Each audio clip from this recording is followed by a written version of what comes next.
Hiya friends, my name is Istre the DM, and today I'm going to be your Dungeon Master as we dive into one of my more unhinged homebrews, which is converting a Galarian Pathfinder 2e campaign into a He Who Fights with Monsters Pathfinder 2e campaign. So buckle up as we travel to an alternate universe to obtain vast cosmic powers. Now, I wanted to make a Pathfinder 2e campaign that drew from He Who Fights with Monsters universe and magic system. To really encapsulate that, I picked a couple of things to focus on, and I'll explain as I go. This is going to be a multi-part series for sure, because things are going to get both mechanically and lore dense, so let's dive into it and bear with me. Now, if you haven't heard of it, He Who Fights with Monsters is a lit RPG adventure series by Travis Deverell, and it follows the exploits of Jason Asano, which is a human from Earth who gets isekai'd to a fantasy world and obtains these magical powers through something called essences. Shenanigans ensue, and I really don't want to spoil too much of it for you, so definitely check it out if you haven't. It's one of my favorite series I've listened to in the past few years. I wanted to pull from three key pillars from He Who Fights with Monsters into my campaign, and no, these aren't just the pillars of advancement, for those of you who know what those are. The first pillar is going to be essences, which is the core magic system of He Who Fights with Monsters. This is going to be implemented alongside Pathfinder 2e classes, so there's going to be some tweaks. Two is the progression system, advancing skills and abilities and attributes via training. Definitely different than how we do it in Pathfinder 2e, but not too crazy. And this is just to reflect that in He Who Fights with Monsters, we've got kind of a cultivation fantasy going on, and I want to capture that spirit in my campaign. The third pillar is the ranks, and this is probably the easiest thing to bring in, and probably my favorite thing that I brought in, being honest. It's these thresholds of power reached via training and experience, and this is kind of already in the game, as we'll see when I get to it. Now, the first one, Essences, is perhaps the most difficult one to implement, as the other two are already partially implemented in the base game. In He Who Fights with Monsters, everyone gets 4 essences, and each essence comes with 4 magical abilities tied to it, for a total of 16 abilities. Hey, editing DM here. I misspoke. The characters get 5 powers per essence ability in the books for a total of 20. That's quite a few more than is feasible for Pathfinder 2e. Now back to our regularly scheduled programming per character. That's daunting to implement, to say the least, and I didn't really want to put that on my players because that's a lot of new abilities that they probably just wouldn't end up using, to be honest. So I wanted the abilities to be impactful and also not drive myself insane trying to come up with 16 unique abilities per player. So instead, each one of my players is getting 4 essences, but each essence is only going to grant 2 unique abilities, and they're only going to start with one of those abilities. As they advance through the game, they're going to find something called Awakening Stones, which is also in He Who Fights with Monsters. It's how you unlock the additional abilities. They're only going to get one of those per essence. So they'll get their second ability per essence later on in the campaign, just to kind of pace myself and make things a little bit easier. This also helps me balance things out as we move along, because again, we're already assuming that we're throwing balance a little bit out the window here, but you still want to have engaging and fun encounters for your players. So something to keep in mind. Do try and pace yourself if you're doing something like this. Now, I asked my players to give me 4 words that best describe their characters, giving them examples of the different essence combinations from the series. Now, essences in the series are defined by a single word. Now, this word could be an object, such as a shield, or a concept, which can be as vague as something like sanctuary or adept, which are a lot harder to pin down. In the books, characters would pick 3 essences, and a 4th confluence essence would be created based on the combination of all 3 of those essences. So that made things a little bit easier, because now players really only needed to have 3 essences, which meant I only needed to use 3 out of those 4 words to represent their core essences. And then I would come up with their confluence based on what 3 essences I picked. Mechanically, this wasn't too hard to invent as I initially thought. I had to work very closely with my players, though, and I do want to preface this whole thing by saying if you're doing homebrew on this scale, you're going out of the way to make these crazy systems, please work with your players, because it's not just for you. If your players are meant to interact with it, they need to be having fun with it too, so sit down with them and ask them a lot of questions about kind of how they would feel about it. And that's kind of what I did here was, okay, what's your play style? What kind of abilities would you want if you were to get extra abilities outside of the normal Pathfinder 2e class abilities? And then I would take that feedback and use that on top of the words that they gave me to come up with their ability. To give some mechanics to it, Brock is our party leader. He is playing a champion who wants to be the protector of the party. He took the Hearth, Valor, and Shield essences. Based on this, I had to come up with some abilities that matched his idea of being the bulwark of the party.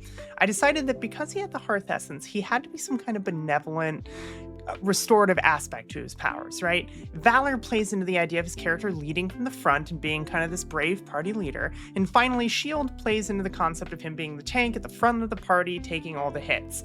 So combining all these things, I decided a fitting confluence, or fourth essence, would be the Sanctuary confluence. And so that's the one I made for him. He got to choose his three. Sanctuary is the one I decided represented his character overall. So that's the fourth. Now I have to build out all his abilities. So starting with Hearth, I decided this would have to be an aura power, right? Where allies near him gain a bonus to their will saves because they feel safe around him. They're in a safe and warm environment at home, right? The Hearth. I named this ability the Rune of Hearth and Home, and it's a 30-foot aura that gives a +2 untyped bonus to will and fortitude saves. It is a little strong, but you'll see it's not even the craziest one I make going forward. For his Valor essence, I wanted to make him be able to charge in to protect allies, so I created Champion's Valor. If an ally within 30 feet of you is threatened by an enemy, you may make 2 strides and strike the foe. If you successfully hit, they must make a will save against your class DC. On a failure, they are taunted and must attack you on their turn. If they critically fail this, they're taunted for 3 turns. And that's a 2-action ability, so also pretty darn strong. For the shield essence, I went a bit more straightforward, giving him a conjurable magic shield that has 30 hit points, grants 3 armor class, and has a hardness of 2. The biggest benefit to this conjurable shield is that it requires no hands to wield, allowing him to use a 2-handed weapon in combat. I called this the Hero's Shield. Finally, the piece de resistance of Brock's essences comes from the Sanctuary confluence. It gave him the ability Hearth Sanctuary, and this is probably the most overpowered of the abilities that I made for him, and just generally. So as such, I deemed it an ultimate ability, meaning it can only be used once per day. On activation, it creates a dome of shields in a 30-foot radius around Brock for 3 rounds. While this dome is up, Brock becomes immobile, but bestows powerful buffs on his allies. Every ally, including Brock, gains 10 damage resistance to all damage, fast healing 5, and all hostile conditions such as sickened, enfeebled, slowed, and so on are purged at a rate of 1 stack per round spent within the sanctuary. Furthermore, enemies cannot pass through the shields, while allies can. Enemies must instead break the shields that have the same health and hardness as a tower shield. Should 4 shields be broken though, the dome will collapse and the shield will end. So you can see that I definitely created some really strong abilities here, and there were some reasons for that. One, I really wanted to encourage my players to use them and interact with the system, right? It had to be fun. The second is that when I introduced this campaign to my players, I told them at the outset, this is going to be a heroic campaign. You guys should feel really strong. You're the heroes of the world. The world can be dangerous and deadly, but only if you're taking risks and really pushing your characters. If you play by the rules and by the book, you should be fairly safe given the abilities you have. This isn't to say I made combat encounters easy for them though, as I do balance this out later on by making some enemies far more dangerous via something I like to call the tyranny of rank. But more on that later. For now, let's move on to the second pillar. Now, my core philosophy around He Who Fights with Monsters is that it is a cultivation story, or at least what my understanding of a cultivation story is. The main character is progressing all their abilities and attaining greater power in an extended lifespan, chiefly through mastering martial arts. Already, this is more in line with the traditional Pathfinder 2e campaigns, right? Like, this is kind of how those run. You grind on monsters, you gain levels, you get stronger. That's just how it works.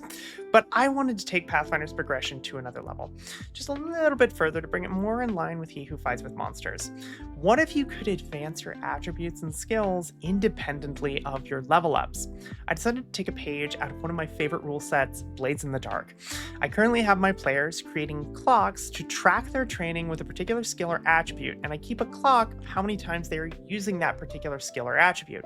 Once both clocks are filled, the more the rank of that skill will increase, or the attribute will go up, right? Depends on exactly what they were training. But you get the idea. They have to use the skill and they have to train that skill in order to advance that skill outside of just leveling up, right? They could just use a skill increase, but that's no fun.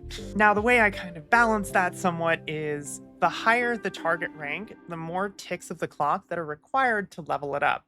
This gives players some fun side goals and clear tasks to do during downtime, which I like as it helps me break up the constant campaigning with periods of time spent in the city, doing training and consolidating experience, so I can give them more fun and social encounters. It's just an excuse for those, really.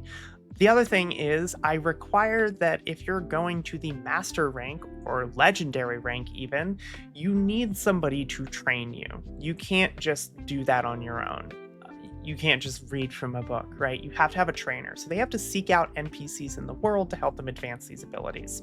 So just another fun little plot narrative device you can use to give them more things to do. As an example, one of my players is a rogue who wanted to become proficient in longswords. They started trained, but they wanted to progress to expert. Now they're only level 1 at this point. So I started a clock with 6 segments to keep track of how much they would need to use that sword in combat before I'd be willing to grant them the skill increase.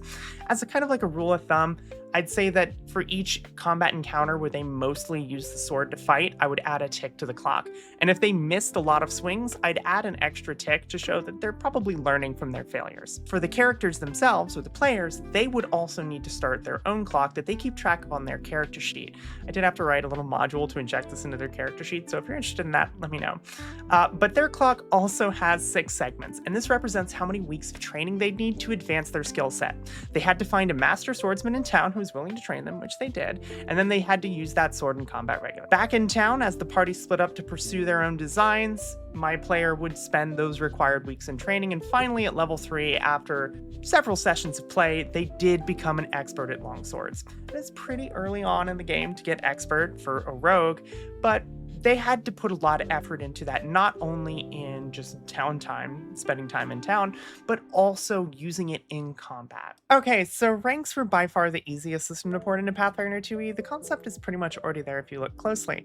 All classes gain an attribute boost at levels 5, 10, 15, and 20, and this pretty much matches with the ranks of He Who Fights with Monsters. If we assume an Iron Ranker starts at level 1, then a Bronze Ranker would be a 5th level character, a Silver Ranker would be a 10th level character, and so on and so forth, all the way through to a 20th level character being a Diamond Ranker, which again, makes sense. That kind of tracks with the power level in the books and the power level in the game. To a point, because ranks are a really big deal in He Who Fights with Monsters. You get a lot of stuff for ranking up, and there is a vast gulf of power between a Bronze Ranker and an Iron Ranker. The distance between those is huge, and in Pathfinder 2e, the distance between a 4th and 5th level character isn't all that much. So I wanted to increase that. The easiest way to do that for me was to introduce a concept from the books called the tyranny of rank. And this is just a really fun phrase, the tyranny of rank, and it is tyrannical. So when you are fighting an opponent who's higher rank than you, you're going to be dealing half damage to them if they're a rank above you. And that scale is based on how many ranks they're higher than you, which means you should never fight 2 ranks above you, essentially. It's okay to fight 1 rank above you, but going above that, things get really dicey really fast. Likewise, if you are fighting down a rank, if you are hitting somebody who is lower ranked than you, you're doing double damage for them, and that scales based on how many ranks they are lower than you. So a Bronze Ranker is dishing out double damage against an Iron Ranker, and an Iron Ranker is dealing half damage back to that Bronze Ranker. It's an unfair fight from the start, and that is exactly what I wanted to capture. Additionally, you're going to be gaining more health as you rank up. So these are just like little side things I added to it. So a Bronze Ranker is getting an extra couple health per level, a Silver Ranker is getting a lot of extra health per level, and a Gold Ranker is getting even more health per level. And other things are also changing. I added the idea of minimum attribute thresholds and a few other fun little things to really accentuate the idea and give flavor to these ranks. Now, here's a quick example of how combat might play out between an Iron Ranker and a Bronze Ranker, just to really showcase how the tyranny of ranks works. Jason here is a level 4 rogue with some potent essence abilities revolving around afflictions. His opponent is a level 5 bandit leader who also has a full set of essences revolving around spears. Let's say that Jason here is ambushing the spearman, and thus is going to win initiative and go first, laying on afflictions and scoring a critical hit against his opponent. Since his opponent was surprised, we're counting him as flat-footed, so Jason's also going to get some gnarly sneak attack damage. That comes in for a total of 44 damage. But alas, His opponent is bronze rank, and so he's only going to suffer 22 damage. It's a hefty amount to be sure, but it's not encounter ending. Now the bronze ranker gets to go. He's going to turn on Jason and use a special spear attack that deals extra damage. A normal hit, so it's nothing too fancy, and he's only going to deal 19 damage, which isn't too bad until we take into account Tyranny of Rank. Jason's going to suffer 38 points of damage. That's more than half his health in a single normal hit. The bronze ranker gets one more attack and... oh no, it's another hit. He only deals 12 damage, but that's more than enough as Jason suffers an additional 24 points of damage and goes down. Hopefully this helps showcase just how dangerous this rank disparity is and why they need to rely on some of their really strong essence abilities to kind of get them through these tough encounters. It's been a really fun tool to help make them at least more engaging, the different combat encounters I have, despite giving all of my players some pretty crazy abilities. I want to keep this video short and sweet, so that's where I'm going to be ending it for today. Next episode, I'm going to do a deeper dive into essences and how I created them, my thought process going into it, and also some of the cool things in Foundry I did to automate it, because I didn't want to keep track of this. I didn't want my players to have to keep track of it. I wanted them to click a button in Foundry and it would do their abilities for them. So I'll go over all of that in the next episode for each one of my players, and it was really fun. So thanks for tuning in. If you're a fan of Pathfinder 2e or He Who Fights with Monsters, be sure to drop a comment and let me know what you think about all this. Did I do good? Did I screw up? Let me know. I'd love to get some feedback on the whole thing. So, and also see how everybody else tinkers with Pathfinder 2e, because I feel like we need more homebrew out there. Anyway, thanks for tuning in, everyone. Have a great day. See ya.